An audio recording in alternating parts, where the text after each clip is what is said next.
கர்த்தருடைய பரிசுத்த நாமம் மேம்படுவதாக.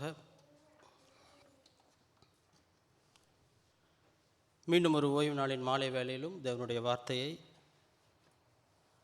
சபையோடு கூட பகிர்ந்து கொள்ள தேவன் பாராட்டின கிருபைகளுக்காய் தேவனுக்கு நான் நன்றி ஏறெடுக்கிறேன். இன்றைய நாளிலும் கூட நாம் கேட்ட வண்ணமாய் தேவனுடைய மாறாத கிருபை, காட்ஸ் அன்ஃபெயிலிங் கிரேஸ், தேவனுடைய மாறாத கிருபை என்ற தலைப்பிலிருந்து இந்த 2 ராஜாக்கள் நாம் வாசித்த அந்த பகுதியிலிருந்து நாம் ஒரு சில வசனங்களை நாம் தியானிப்போம். இந்த செய்திக்குள்ளாக செல்வதற்கு முன்பாக இந்த ராஜாக்களை குறித்து நாம் கடந்த வருடத்திலிருந்து 2023 ஜனவரி மாதத்திலிருந்து நாம் பார்த்து வருகிறோம். ஒவ்வொரு மாதம் கிட்டத்தட்ட ஒரு 11 செர்மன் முடிச்சு இன்றைக்கி 12வது செர்மன் நம்ம கேட்கிறோம். ஸோ இன்று தான் அந்த ராஜாக்கள் கடைசி செர்மன். அதை முடித்து அடுத்த மாதத்திலிருந்து தீர்க்கதரிசிகளை பற்றியதான ஒரு சில சீரீஸ் பண்ணலாம் என்று இருக்கிறேன்.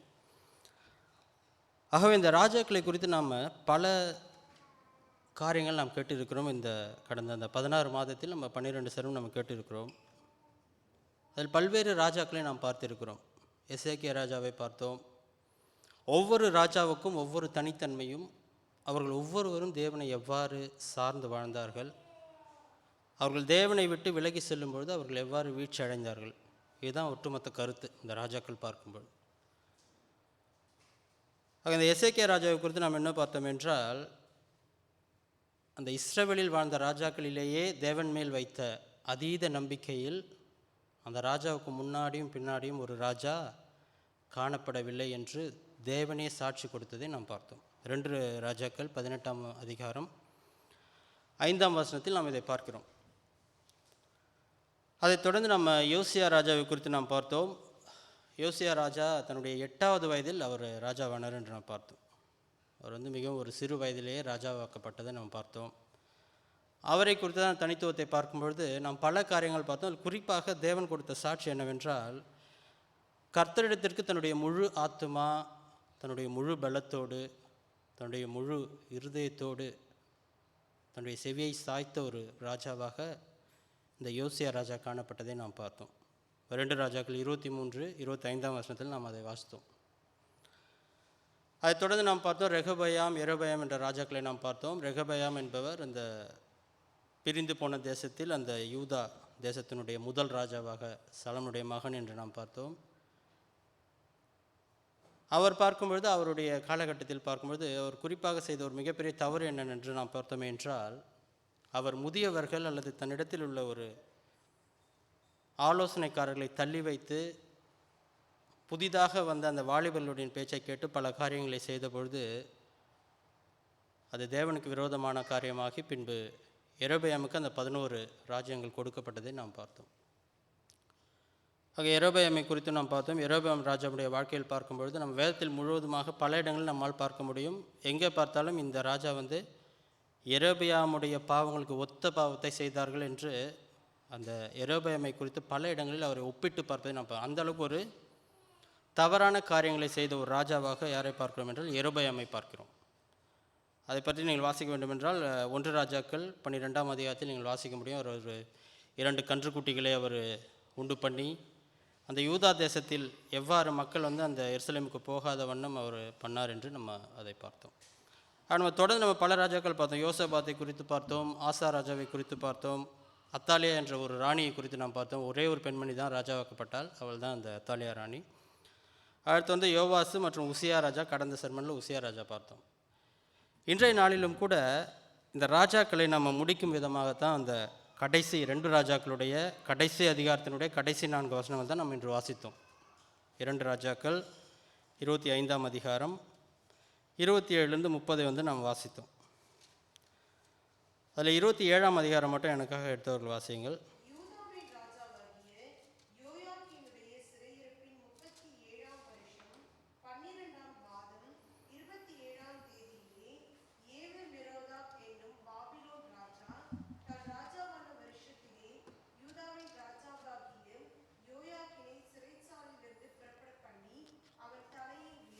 இங்கே பார்க்கும் பொழுது அந்த 27ஆம் வசனத்தில் ஒரு ராஜாவை குறித்து நாம் பார்க்கிறோம். அவர் யார் என்று பார்க்கும் பொழுது யூதாவின் ராஜாவாகிய யோயாக்கினுடைய சிறையிருப்பின் அப்படின்று நம்ம பார்க்கிறோம். அப்போ அந்த ராஜாவின் பெயர் என்னன்னு பார்க்கும்போது யோயாக்கின்.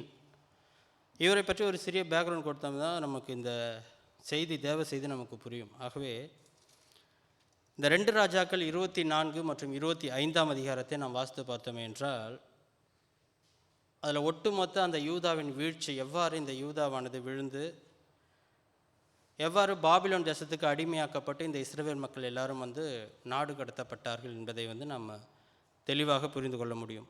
2 ராஜாக்கள் 24 மற்றும் 25 அதுதான் கடைசி 2 அதிகாரங்களாக நாம் பார்க்கிறோம். இதையுடைய ஒத்த வசனங்கள் நம்ம 2 நாளாகமத்திலும் வாசிக்க முடியும். 36ஆம் அதிகாரத்தில் பார்க்கும்பொழுது இதனுடைய ஃபுல் சம்மரி ப்ரீஃபாக கொடுக்கப்பட்டிருக்கும். ஆக இந்த 2 ராஜாக்கள் 24ஆம் அதிகாரத்தில் பார்க்கும்பொழுது இந்த முதல் வசனத்தில் நாம் வாசிக்கிறோம், அவன் நாட்களில் பாபிலோன் ராஜாவாகிய நேபுகாத்நேச்சர் வந்தான். யோயாக்கிம் 3 வருஷம் அவனை சேவித்து பின்பு அவனுக்கு விரோதமாக கலகம் பண்ணினான். அவன் நாட்களில் என்று பார்க்கும்போது யோயாக்கீம் என்ற ஒரு ராஜாவினுடைய நாட்களில். ஆக நான் இந்த ஒரு கதையை நான் உங்களுக்கு சுருக்கமாக சொல்லிடுறேன். படித்தோம் என்றால் டைம் ஆகிடும். சுருக்கமாக நான் அந்த கதையை சொல்லிவிட்டு பிறகு நம்ம தேவ செய்திக்குள்ளாக செல்லலாம். நம்ம யோசியா என்ற ஒரு ராஜாவினுடைய வாழ்க்கையை நாம் பார்த்தோம். 8 வயதில் அவர் ராஜாவாகி பிறகு அவர் பார்க்கும்பொழுது கிட்டத்தட்ட ஒரு 31 வருடம் அவர் யூதா தேசத்தை அரசாண்டார், யோசியா ராஜா. பிறகு அவர் தேவனுடைய பார்வைக்கு மிகவும் செவ்வையான காரியங்களை செய்தார். அவர் தன்னுடைய ஆத்துமை முழுமையாக தேவனுக்கு சாய்த்தார் என்று நாம் பார்த்தோம். ஆனாலும் கூட அவருடைய கடைசி நாட்களில் பார்க்கும்பொழுது இந்த பார்வோன் நெகோ என்ற ஒரு எகிப்தின் ராஜா, ஒரு பக்கத்து நாட்டு ராஜா, அந்த எகிப்தின் ராஜா வேற ஒரு தேசத்தோடு போர் செய்ய போகிறார். எகிப்து ராஜா அசிரிய ராஜாக்களோடு போர் செய்ய போகும்பொழுது நம்ம யோசியா ராஜா இங்கேருந்து எங்கே போகிறாரு? அவருக்கு எதிராக போகிறார். அது தேவனுடைய ஆலோசனைக்கு விரோதமான ஒரு காரியமாக வேதத்தில் பார்க்கப்பட்டு அவர் அந்த எகிப்து ராஜா பார்வோனால் கொல்லப்பட்டார் என்று நாம் வேதத்தில் வாசிக்கிறோம். 2 ராஜாக்கள் 23 நீங்கள் இதை வாசிக்க முடியும். அதன் பிறகு அதை தொடர்ந்து அந்த யோசியா ராஜாவுடைய மகன் யோவகாசு என்ற ராஜா அவருடைய இடத்தில் ராஜாவாக்கப்படுகிறார். ஃபஸ்ட்டு யோசியா, அவர் இறந்த பிறகு அவருடைய மகன் யோவகாசு ராஜாவாக்கப்படுகிறார்.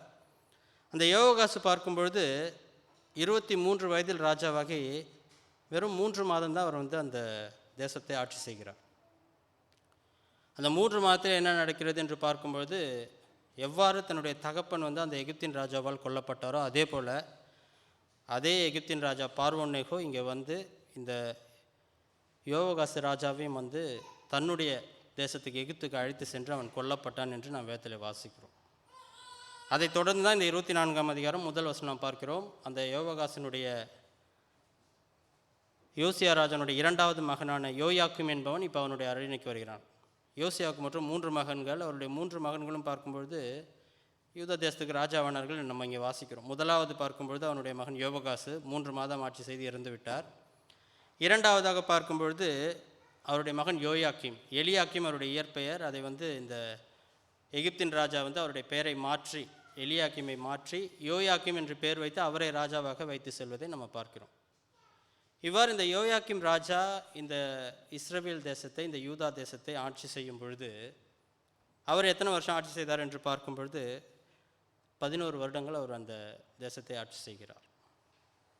அவ்வாறு ஆட்சி செய்யும்பொழுது தான் முதல் முறையாக அந்த பாபிலோன் ராஜா நேபுகாத்நேச்சார் இந்த எருசலேமை முற்றுகையிட்டார் என்பதை நாம் வேதத்திலே வாசிக்கிறோம். எடுத்தவர் எனக்காக வாசியுங்கள். 2 ராஜாக்கள் 24ஆம் அதிகாரம், அதான் இப்போ நம்ம வாசித்தோம். முதல் வசனத்தை நம்ம மறுபடியும் ஒரு முறை கூட நாம் பார்ப்போம். அவன் நாட்களில், யோயாக்கிமின் நாட்களில் பாபிலோன் ராஜாவாகிய நேபுகாத்நேச்சார் வந்தான்.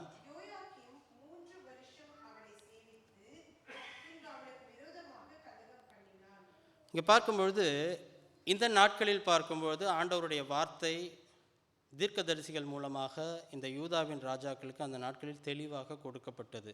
என்ன கொடுக்கப்பட்டதுன்னா, நேபுகாத்நேச்சார் என்ற ஒருவன் உங்களுடைய நாட்டை அவன் ஆட்சி செய்வான், ஆளுகை செய்வான். நீங்கள் அவனுக்கு பணிந்து அவனுக்கு சேவை செய்யுங்கள் என்பதுதான் அங்கே தீர்க்கதரிசிகளுடைய வார்த்தை. எரேமியாவில் நம்ம பார்க்க முடியும். ஆனால் இங்கே வாழ்ந்த ராஜாக்கள் என்ன செய்கிறார்கள் என்று பார்க்கும்பொழுது அவர்கள் ஒவ்வொருவரும் அந்த தேவனுடைய வார்த்தைக்கு இடம் கொடாமல் தங்களாக முன் அந்த நேபுகாத்நேச்சாரை எதிர்க்கும் பொழுது அந்த விளைவுகள் தான் இந்த 24 மற்றும் 25ஆம் அதிகாரம் முழுமையாக. ஆக இங்கே என்ன நடக்குதுன்னு பார்க்கும்போது, இந்த யோயாக்கிம் ராஜா வந்து முதல் 3 வருஷம் வந்து அந்த நேபுகாத்நேச்சருக்கு அவர் சொன்னபடி எல்லாம் செய்கிறார். அதன் பிறகு வந்து அவருக்கு எதிராக கிளர்ச்சி செய்கிறார் என்று நாம் வேதத்தில் வாசிக்கிறோம். அந்த 24:1 பார்க்கும்பொழுது, பின்பு அவனுக்கு விரோதமாக கலகம் பண்ணினான். ஆக இவ்வாறு நடக்கும்பொழுது மறுபடியும் நேபுகாத்நேச்சர் 2வது முறையாக வருகிறார். பாபிலோன்லேருந்து எங்கே வர்றாரு? யூதா தேசத்துக்கு வருவதை நம்ம பார்க்கிறோம். அதுதான் பார்க்கும்போது 8ஆம் வசனத்தை 24:8 வாசிங்க. யோயாக்கின் ராஜாவாகிற போது 18 வயதாக இருந்து 3 மாதம் அரசாண்டான்.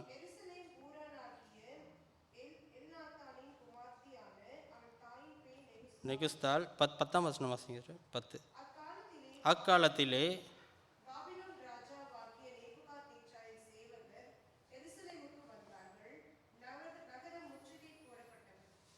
போடப்பட்டது. இங்கே பார்க்கும்பொழுது இதுதான் 2வது முறையாக நேபுகாத்நேச்சார் இப்போ யூதா தேசத்துக்கு வர்றார். யாருடைய காலத்தில்?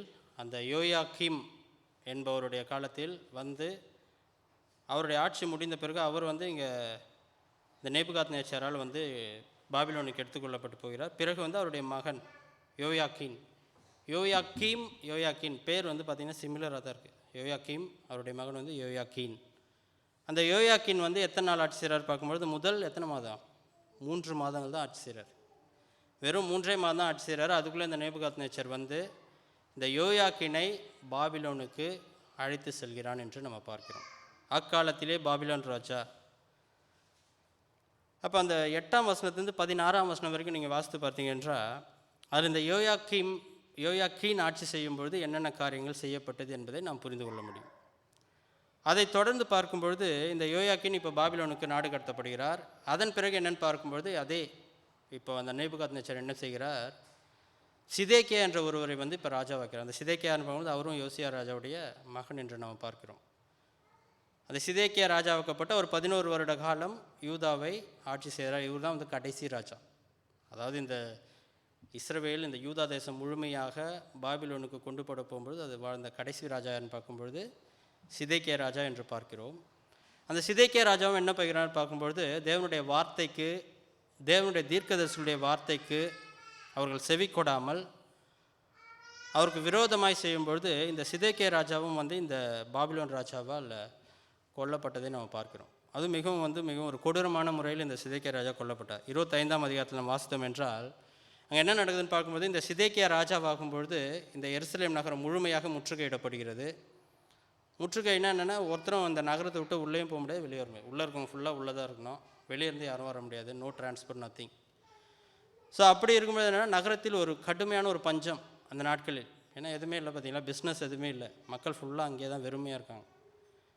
அப்படிப்பட்ட ஒரு காலகட்டத்தில் என்ன நடக்கும் பார்க்கும்போது, மக்கள் எல்லாம் மிகவும் பஞ்சத்தால் அடிபடும் பொழுது, நாடே மிகவும் ஒரு விரக்தியில் இருக்கும்பொழுது பார்க்கும்பொழுது, அந்த எருசலேமின் மதில்களில் கூட ஒரு பிளவு ஏற்பட்டு அந்த ஒரு கேப் வழியாக தப்பிச்சு போகிறார். யார்? சிதேக்கியா.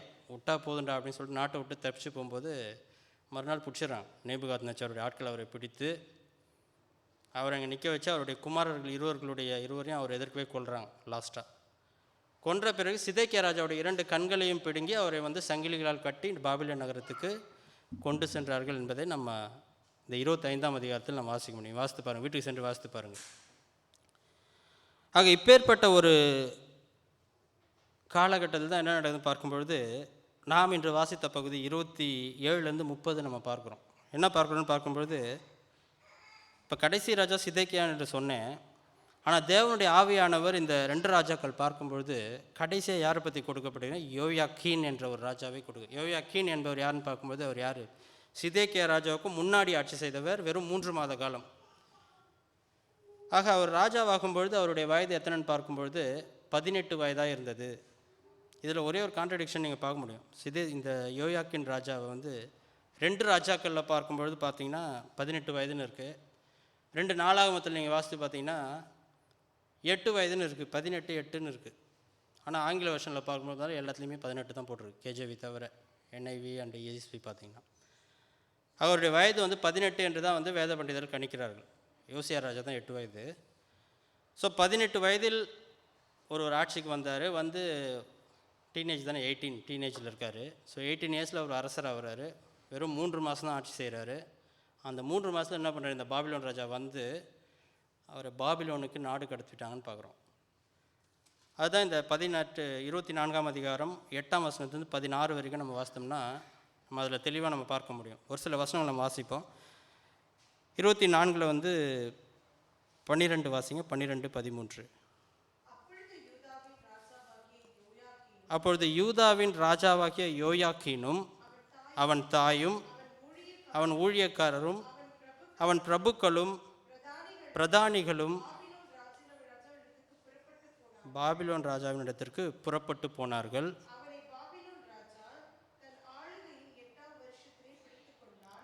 ஆக போதும். அங்கே பார்க்கும்பொழுது பாபிலோன் ராஜா தன் ஆளுகையின் 8ஆம் வருஷத்திலே அவர்களை பிடித்து கொண்டான்.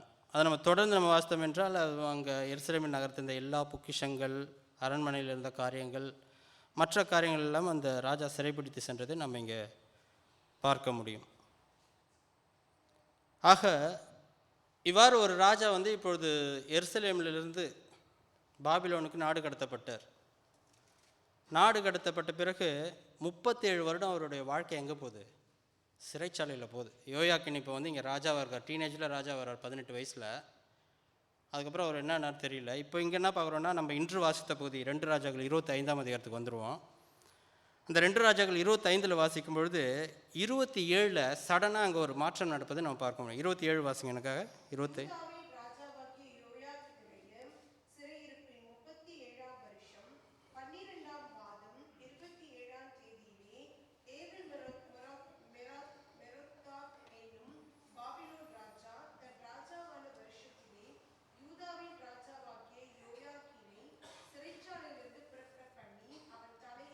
அவன் தலையை உயர்த்தி. ஆக இந்த 27 நம்மளுக்கு ரொம்ப மிகவும் தெளிவாக இருக்குது.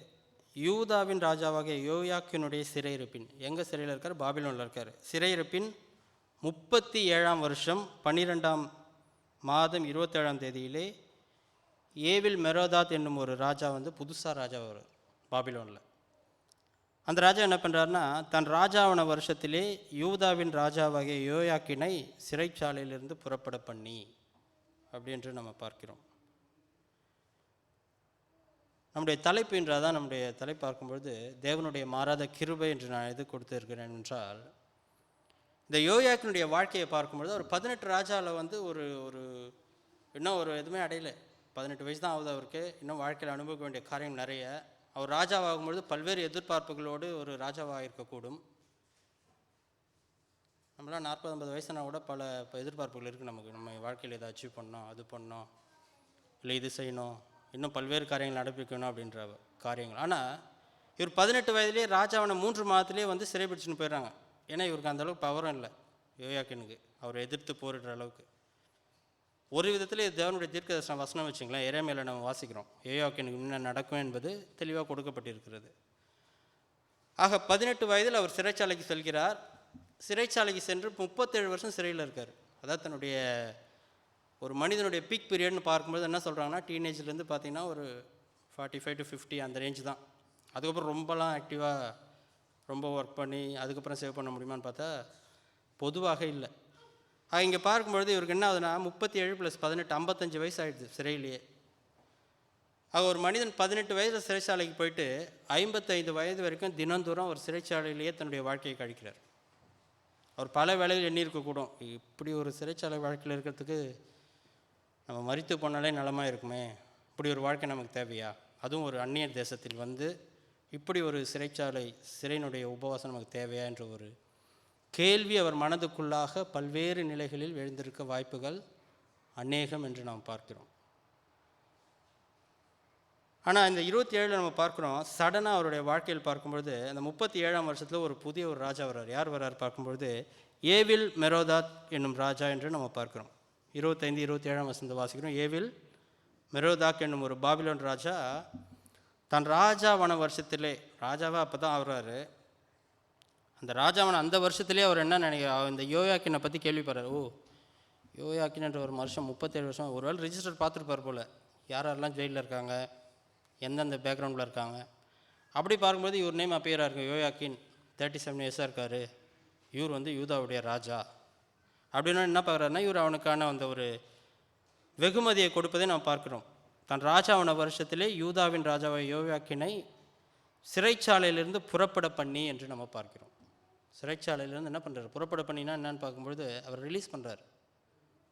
55 வயசில் வந்து அவர் என்ன வர்றாரு, தன்னுடைய வாழ்க்கையில் எதிர்பாராத ஒரு திருப்பத்தை இந்த யோயாக்கின் தன்னுடைய வாழ்க்கையில் 55 வயதில் காண்கிறார், 37 வருடம் சிறைவாசத்திற்கு பிறகு.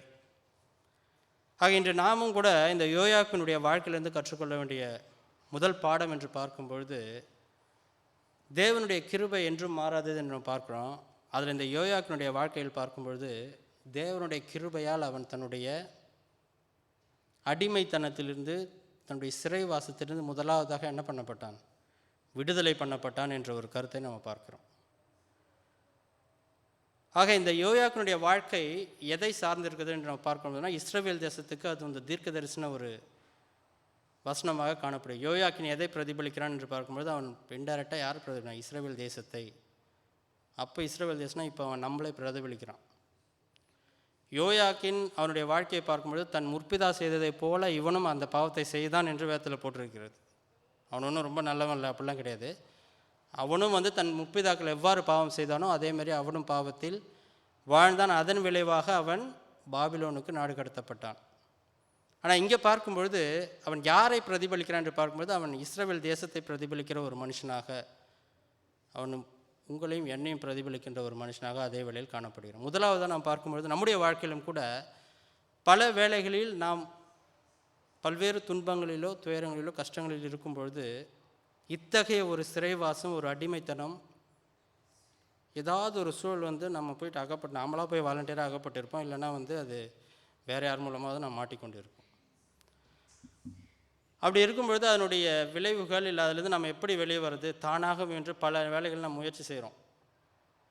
நம்முடைய துன்பங்களிலோ இல்லை நம்முடைய சூழல்களை வந்து நாம மேற்கொள்ள நினைக்கும் பொழுது பல வேலைகளில் அது என்ன நடக்குதுன்னு பார்க்கும்போது தோல்வியில் முடியுது. தோல்வியில் இந்த சென்ஸ் நம்மளால் முடியல, அதெல்லாம் வெளியே வர நம்மளால் முடியல, நம்முடைய சுயமாக யோசிக்கும் பொழுது. இங்கே யோயாக்கினுடைய வாழ்க்கையும் அதே தான். யோயாக்கு 37 வருஷம் என்ன பண்ணுறாரு, அவரால் ஒன்றுமே பண்ண முடியல. சிறைச்சாலையிலேருந்து அவரால் வெளியே வரணும்னா வெளியே வர முடியாது. இங்கே பார்க்கும்பொழுது அந்த ஏவில் மெரோதாத் என்ற ஒரு அரசன் பாபிலோனுக்கு புதுசாக ராஜாவாக்கி அவனுடைய மனதில் தேவன் பேசி இங்கே பார்க்கும்பொழுது யோயாக்கினே அவர் விடுதலை ஆக்கினார் என்று நாம் பார்க்கிறோம். நம்முடைய வாழ்க்கையிலும் கூட பல வேளைகளில் தேவன் நினைத்தாலே ஒழிய நாம் வந்து நம்முடைய அந்த கஷ்டமான சூழலிலிருந்து விடுதலை பெற்றுக்கொள்ள முடியுமா அப்படின்னு பார்க்கும்பொழுது தேவனுடைய வார்த்தை கூறுகிறது என்னவென்றால், தேவனுடைய வார்த்தையை சார்ந்து வாழும்போது மட்டுமே தான் நமக்கு விடுதலையை தவிர நாம் நம்முடைய தனிப்பட்ட சுயத்தில் முயற்சி செய்யும்பொழுது அந்த விடுதலையை பெற்றுக்கொள்ள வாய்ப்புகள் இல்லை என்று நாம் பார்க்கிறோம். அதுதான் அந்த யோயாக்கினுடைய வாழ்க்கையை பார்க்கும்பொழுது இது பியூர் கிரேஸ், தேவனுடைய மாறாத கிருபையால் தான் அவனால் விடுதலையாக்க முடிந்ததை தவிர அவனுடைய சுயத்தினாலே எதுவுமே பண்ண முடியல. ஏன்னா நம்ம 24, 25 அதிகாரம் நம்ம பார்க்குறோம் 2 ராஜாக்களில். எந்த ஒரு ஹோப்புமே இல்லை எதிர்கால நம்பிக்கையுமே இல்லாமல் தான் அவன் பாபிலோன் தேசத்துக்கு போகிறான். அவன் யோசிச்சிருப்பானா ஒரு 37 வருடம் கழிச்சு என்ன ஒருத்தர் வந்து ரிலீஸ் பண்ணுவார், யோசிச்சிருக்க வாய்ப்பே இல்லை. ஏன்னா அந்த நாட்களில் பார்க்கும்பொழுது பாபிலோன் ராஜாக்கள் எல்லாம் வந்து ரொம்ப இரக்கமும் உறக்கமும் கொண்ட ராஜாக்கள் கிடையாது, மிகவும் கொடூரமான ராஜாக்கள். சிதேக்கியாவுடைய வாழ்க்கை நம்ம பார்த்தோம். சிதேக்கியா எப்படி கொண்டாங்கன்னு நம்ம பார்த்தோம். சிதேக்கியாவுடைய எதிர்க்க அவங்களுடைய 2 குமாரர்களை வைத்து அவளுடைய தலையை சிறைச்சேதம் பண்ணி சிதேக்கியா கடைசியாக பார்த்த காட்சி வந்து அவங்களுடைய பிள்ளைகளுடைய சிறைச்சேதம். அதன் பிறகு அவருடைய கண்ணையும் எடுத்துடுறாங்க. அப்புறம் அவரை சங்கிலியில் கட்டி அவரை பாபிலோனுக்கு கொடுத்து இட்டு கொண்டு செல்வதை நாம் பார்த்தோம். அத்தகைய ஒரு மோசமான ராஜாக்கள் அல்லது மோசமான அரசாங்கத்தின் மத்தியில் தான் இவர் பாபிலோன் சிறைச்சாலைக்கு போகிறாரு. ஆனாலும் கூட தேவனுடைய கிருபையால் அவர் 37 வருடம் பாதுகாக்கப்பட்டு இங்கே பார்க்கும்பொழுது அவர் விடுதலை பண்ணப்பட்டார் என்று நாம் பார்க்கிறோம். ஆக முதலாவது இந்த யோயாக்கினுடைய வாழ்க்கையில் தேவனுடைய கிருபை வெளிப்பட்ட அவன் தன்னுடைய கடந்த கால அந்த சிறைச்சாலையிலிருந்து, தன்னுடைய கடந்த கால அந்த எதற்கெல்லாம் அவன் அடிமையாக இருந்தாலும் அதிலிருந்து அவன் விடுதலையாக்கப்பட்டதை நம்ம பார்க்கிறோம். அது முதலாவது காரியமாக நாம் பார்க்கிறோம். இரண்டாவதாக நாம் பார்க்கும்பொழுது தொடர்ந்து நாம் வாசிப்போம். 28ஆம் வசனத்தை நாம் வாசிப்போம். அவனுடைய அன்பாய் பேசி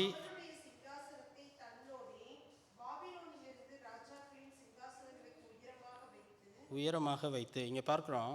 இரண்டாவதாக பார்க்கும்பொழுது அவனுடைய அன்பாய் பேசி. இந்த பாபிலோன் ராஜா வந்து ஃபஸ்ட்டு என்ன பண்ணுறாரு, விடுதலை ஆகிறார் சிறையிலேருந்து. சில பேர் என்ன பண்ணுவாங்க, சரி அவனை ரிலீஸ் பண்ணி போய் தொலைட்டோம், அப்படி கிடையாது.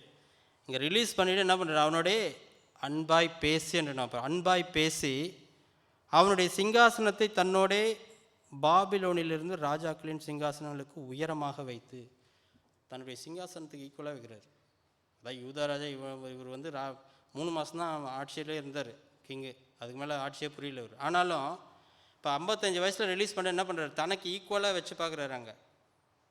ஆக தேவனுடைய அனுகிரகத்தை நாம் அங்கே பார்க்க முடியுது எங்கே, யோயாக்கினுடைய வாழ்க்கையில். இதே ஒரு காரியத்தை நம்ம புதிய ஏற்பாட்டில் பார்க்குறோம். கெட்டகுமாரன் கதையில் நம்ம இதை பார்க்குறோம். எவ்வாறு அந்த மகன் வந்து தந்தைக்கு விரோதமாக செய்து திரும்பி வரும்பொழுது தந்தை வந்து அவனோட அன்பாய் பேசி அவனுக்கு பல காரியங்களை செய்து நம்ம லூக்காவில் வாசிக்கிறோம். ஆக அதே தான் இங்கேயும் பார்க்கும்பொழுது அதற்கு ஒப்பனையாக இங்கே பார்க்கணும். யோயாக்கினுடைய வாழ்க்கையில் பார்க்கும்பொழுது அவனுக்கு வந்து எதிர்பாராத விதமாக ஒரு விடுதலை கிடைக்கப்பட்ட போதிலும் கூட இங்கே இரண்டாவதாக பார்க்கும்போது தேவனுடைய அனுகிரகம், ஹி காட்ஸ் ஃபேவர்னு சொல்கிறாங்க. தேவனுடைய பார்வை.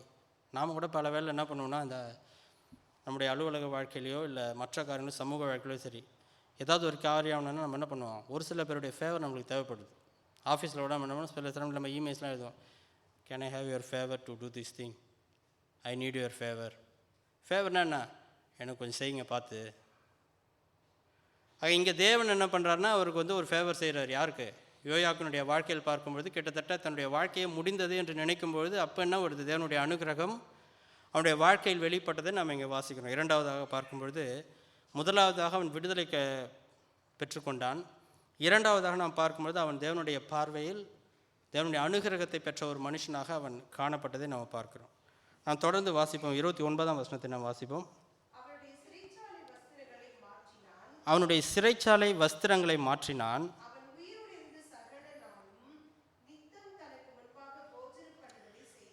பார்க்கும்பொழுது 3வது பாயிண்ட் ஒரு முக்கியமான பாயிண்ட் இங்கே பார்க்குறோம். அவனுடைய சிறைச்சாலை வஸ்திரங்களை மாற்றினான். வேதத்தில் இந்த வஸ்திரங்கள் என்று நம்ம பார்க்கும்பொழுது அது இன்டைரக்டாக எதை குறிக்குது அப்படின்னு பார்க்கும்பொழுது நம்முடைய பாவங்களை குறிப்பிடப்படுவதாக நம்ம பார்க்கணும். பல இடங்களில் நம்ம படிச்சிருக்கோம். ஆக அவனுடைய சிறைச்சாலை வஸ்திரங்களை மாற்றினான் என்று பார்க்கும்பொழுது அது தேவனுடைய பார்வையில் பார்க்கும்பொழுது அவனுடைய பாவங்கள் மன்னிக்கப்பட்டவனாய் அவன் ஒரு புதிய மனிதனாய் மாற்றப்பட்டான் என்று நாம் அதை பார்க்கிறோம். ஒரு சில வசனங்கள் நம்ம படிப்போம். அந்த வஸ்திரங்களை பற்றி பார்க்கும்பொழுது நம்மளுடைய புரிதலுக்காக சகரியா தீர்க்கதரிசியின் புத்தகம் எடுத்து எனக்காக வாசியுங்கள். சகரியாவின் தீர்க்கதரிசன புத்தகம் அதிகாரம் 3 இறை வசனங்கள் 3 மற்றும் 4 எனக்காக வாசிங்க. சகரியா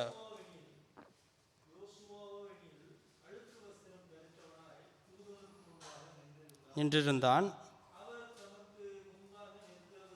தமக்கு முன்பாக நிற்கிறவர்களை நோக்கி அழுக்கு வஸ்திரங்களை களைந்து போடுங்கள் என்றார்.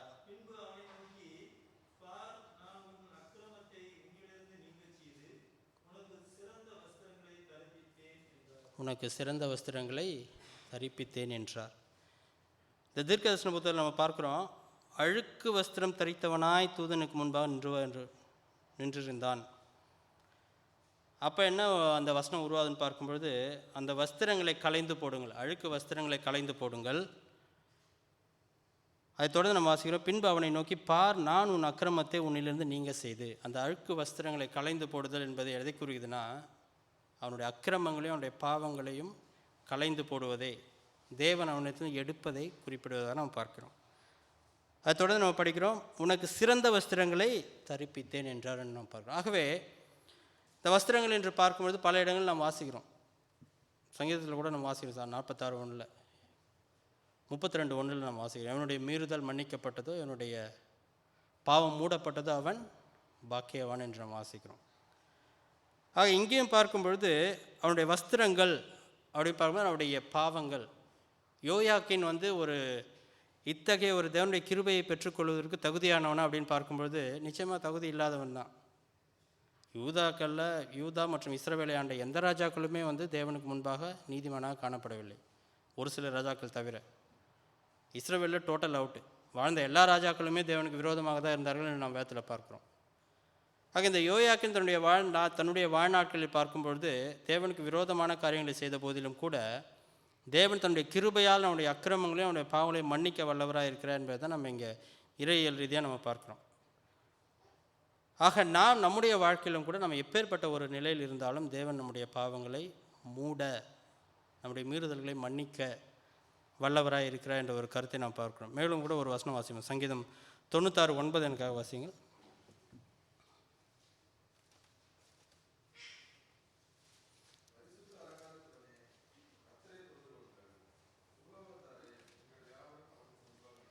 இங்கே பார்க்கும்பொழுது தேவனை நாம் எவ்வாறு தொழுது கொள்ள, பரிசுத்த அலங்காரத்துடனே தேவனுக்கு முன்பாக அந்த ஹோலி காட் அவருக்கு முன்பாக வரும்பொழுது நம்ம எவ்வாறு வரணும்? பரிசுத்த அலங்காரத்தோடு, நம்முடைய தூய அலங்காரத்தோடு கூட வரணும் அப்படின்னு சொல்லிட்டு நம்ம வேதத்தில் வாசிக்கிறோம். ஏசாயா தீர்க்கதரிசன புத்தகம் 1:18 நம்ம மேலும் ஒரே ஒரு வசனம் நம்ம பார்ப்போம். ஏசாயா 1:18 எனக்காக வாசிங்கள்.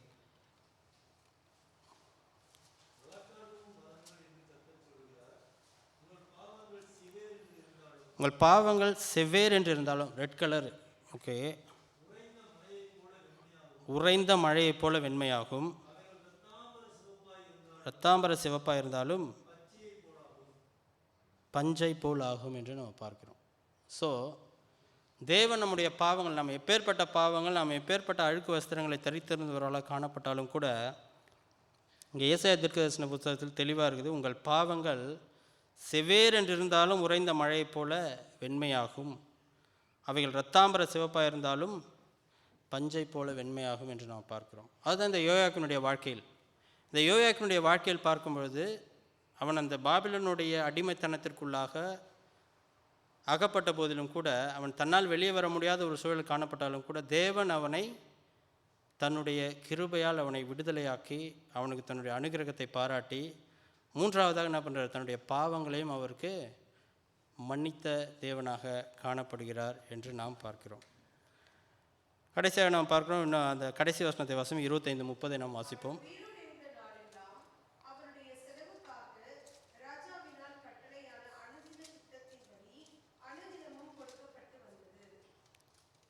இங்கே பார்க்குறோம், இன்னும் ரொம்ப அதிகமான ஒரு ஆசீர்வாதத்தை இந்த ராஜா பெற்றுக்கொண்டதை நாம் பார்க்கிறோம். அவன் உயிரோடு இருந்த நாளெல்லாம், முதல்ல அவர் ரிலீஸ் ஆகுறாரு, ரெண்டாவது தேவனுடைய பார்வையில் அவருக்கு, அந்த ராஜாவின் பார்வையில் அனுகிரகம் கற்றதை பார்க்கிறோம். மூணாவதாக பார்க்கும்பொழுது அவனுடைய பாவங்கள் மன்னிக்கப்பட்டது. அதாவது அந்த ராஜா பார்க்கும்பொழுது அவனுடைய வஸ்திரங்களை மாற்றி புதிதான வஸ்திரத்தை கொடுத்தது மட்டுமல்லாது, ஃபைனலாக என்ன பண்ணுறாருன்னா, அவன் உயிரோடு இருந்த நாளெல்லாம், இப்போ நாம் ஒரு சிலருக்கு ஒரு சில காரியங்கள் ஹெல்ப் பண்ணுவோம், இல்லை உதவி செய்வோம், இல்லை அனுகிரகம் செய்வோம், இல்லை அனுதாபப்படுவோம். எத்தனை நாளைக்கு படுவோன்னு பார்த்தா, ஒரு நாளைக்கு படுவோம், இல்லை ஒரு மாதத்துக்கு ட்ரை பண்ணுவோம், ஒரு வருஷத்துக்கு முயற்சி செய்வோம், ரெண்டாவது வருஷத்துலேருந்து அவங்கள பார்த்தா ஓரமாக போய்டும். இவன் தொல்லை தாங்க முடியாது போலையே, சும்மா ஏதோ ஒன்று ட்ரை பண்ண போய் நம்ப மாட்டேங்கணுமேப்பா. பல வேலைகளை நம்ம அப்படி நினைப்பது உண்டு. ஆனால் இங்கே பார்க்கும்பொழுது, இவனுடைய வாழ்க்கையில் பார்க்கும்பொழுது, அவன் உயிரோடு இருந்த நாளெல்லாம் அவனுடைய செலவுக்காக ராஜாவினால் கட்டளையான அனுதின திட்டத்தின்படி அனுதினமும் கொடுக்கப்பட்டு வந்தது. தேவனுடைய கிருபை இங்கே பார்க்கும்பொழுது அவனுக்கு அனுதினமும் கொடுக்கப்பட்டு வந்தது. நம்ம பரமண்டல ஜபத்தில் கூட நம்ம செய்கிறோம், சொல்கிறோம், இயேசு கற்பித்த ஜபத்தில் அதுதான் இருக்குது. ஆக இங்கே பார்க்கும்பொழுது அவனுக்கு அனுதினமும் தேவனுடைய ஆசீர்வாதம், தேவனுடைய கிருபை அவனுக்கு காணப்பட்டது என்று நாம் பார்க்கிறோம். இந்த ரெண்டு ராஜாக்கள் நம்ம பார்த்தோம் என்றால், பல்வேறு ராஜாக்கள் மிகவும் ஒரு பெரிய லெவலில் இருப்பாங்க, அப்புறம் டவுனுக்கு போவாங்க. சில ராஜாக்கள் தேவனை சார்ந்து வாழ்ந்தாங்க, பல ராஜாக்கள் தேவனுக்கு விரோதமாக வாழ்ந்தாங்க. இப்படி தான் ரெண்டு ராஜாக்கள் முடியும்னு பார்த்தா, இந்த முடிவில் பார்க்கும்பொழுது தேவனுடைய கிருபையை காண்பித்தவராக இந்த ரெண்டு ராஜாக்கள் முடியுது. இல்லைனா யோயாக்கின் பற்றி இங்கே சொல்ல வேண்டிய அவசியமே கிடையாது. ஏன்னா சிதேக்கியா ஆல்ரெடி போயிட்டார், அவர் தான் கடைசி ராஜா. அதை முடிச்சு சடனாக 27 பார்க்கும்பொழுது யாரை பற்றி வருது? யோயாக்கின் ராஜாவை பற்றி இங்கே குறிப்பிடப்பட்டிருக்கிறது. இதே பகுதியை நம்ம எரேமியா தீர்க்கதரிசன புத்தகத்தில் நம்ம வாசிக்க முடியும். இந்த 27-30 வருஷம் அப்படியே டிட்டோவாக இருக்குது அங்கேயும், எரேமியா தீர்க்கதரிசன புத்தகத்துலேயும். ஆக இங்கே நம்ம என்ன 22ஆம் அதிகாரம் 24-29 நம்ம எரேமியாவில் வாசிக்க முடியும் இதே கதையை. ஆக நாம் இன்று இந்த யோயாக்கின் ராஜாவுடைய வாழ்க்கையிலிருந்து பார்க்கும்பொழுது நாம் ஒரு சில பாடங்களை பார்த்தோம். ஆனால் நாம் நம்முடைய வாழ்க்கையில் என்னென்ன பாடங்களை நாம் கற்றுக்கொள்ள முடியும் என்று பார்க்கும்பொழுது, முதலாவதாக பார்க்கும்பொழுது, தேவனுக்கு நாம் எந்த அளவுக்கு உண்மையாக இருக்கிறோம் என்பது ஒரு அளவுக்குள் அல்ல. ஆனால் தேவன் எப்பொழுதுமே தன்னுடைய உண்மைத்தனத்தில் மாறாதவராக இருக்கிறார். நாம் இன்றைக்கி கொஞ்ச நாள் உண்மையாக இருப்போம், ஒரு சில நாள் நமக்கு உண்மை இல்லாத நிலைமை ஏற்படுத்தி அநேக வாய்ப்புகள் உண்டு. நம்ம எல்லாருமே வந்து இந்த உலகத்தில் தான் வாழ்கிறோம். ஆகவே பல வேளைகளில் நாம் தேவனுக்கு உண்மையாக உண்மையும் உத்தமமாக காணப்படுவ முயற்சிக்கிறோம். ஆனால் எந்த அளவுக்கு நாம் உண்மையிலேயே தேவனை சார்ந்து வாழ்கிறோம் இல்லை தேவனுக்காக வாழ்கிறோம் என்று பார்க்கும்பொழுது மார்க் போட விட்டோம்னா நம்ம தனித்தனியாக மார்க் போட்டுக்கலாம். 100 அவுட் ஆஃப் எத்தனை நம்ம எடுப்போம்னு சொல்லிட்டு.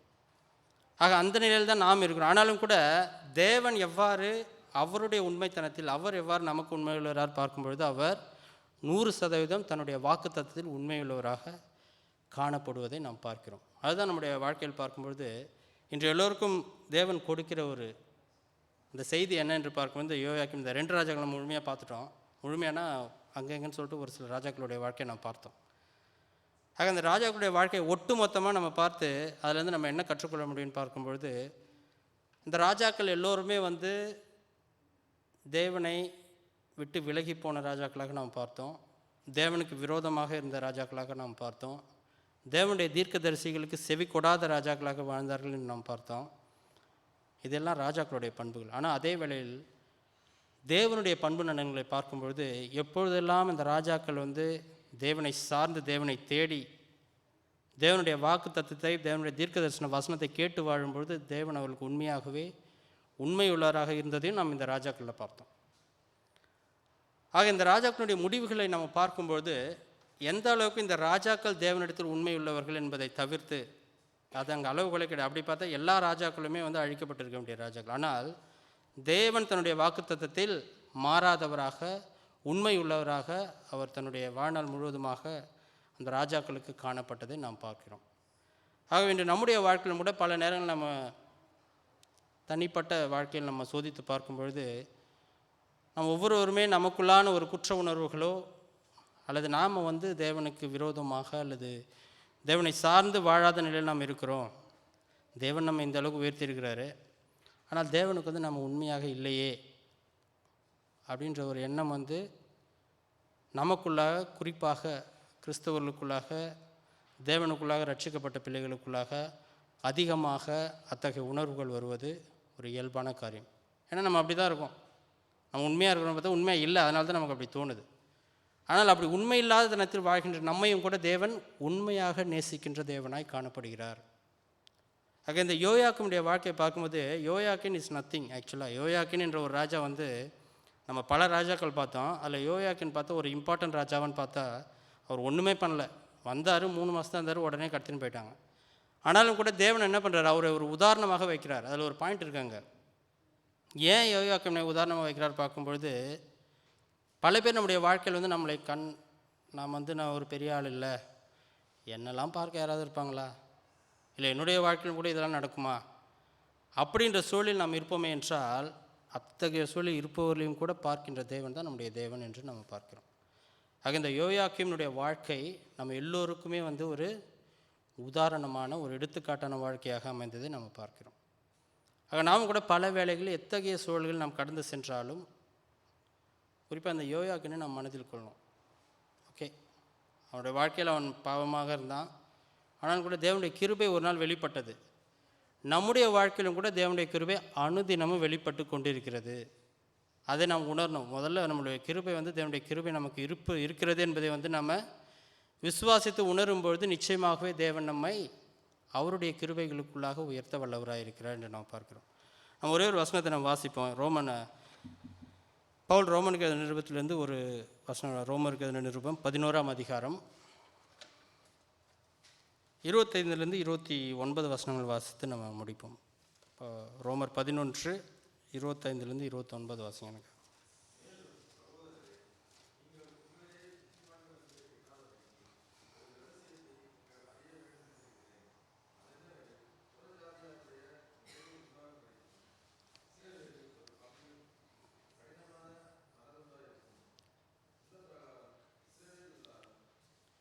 இந்த பிரகாரம் இஸ்ரவேலராலும் ரட்சிக்கப்படுவார்கள்.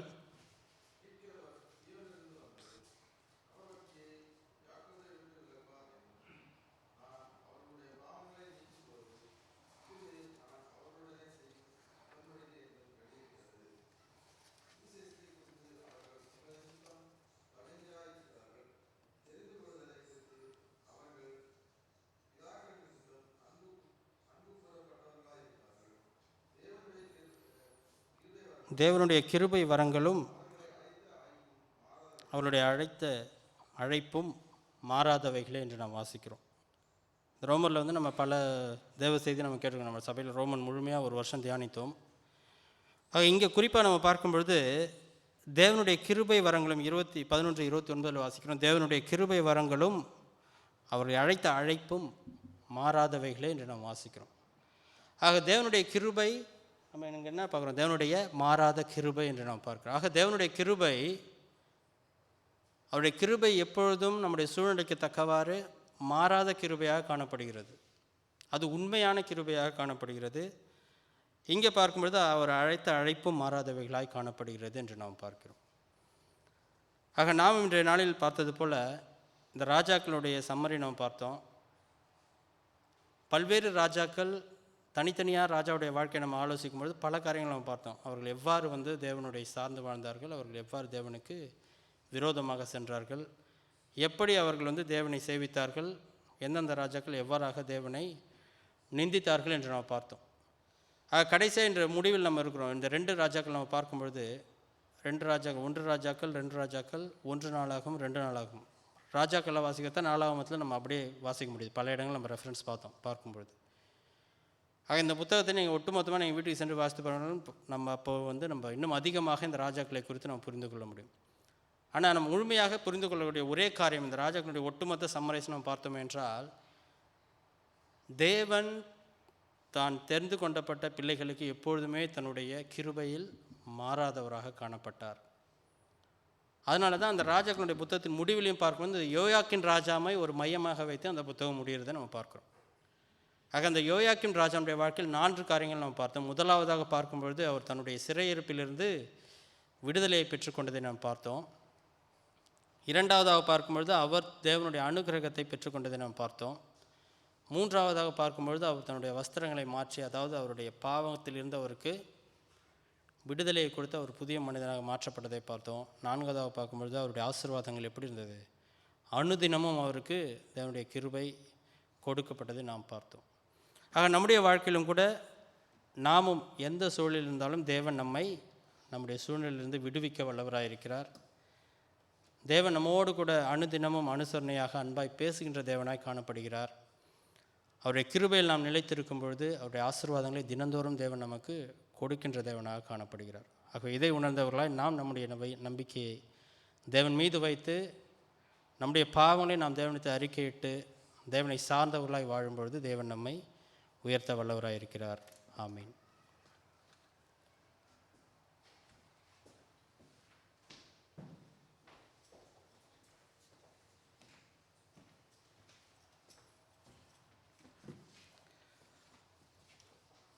தேவ செய்தி கொடுத்த சகோதரர் டிகன் ஆனந்த் அவர்களுக்கு நன்றி.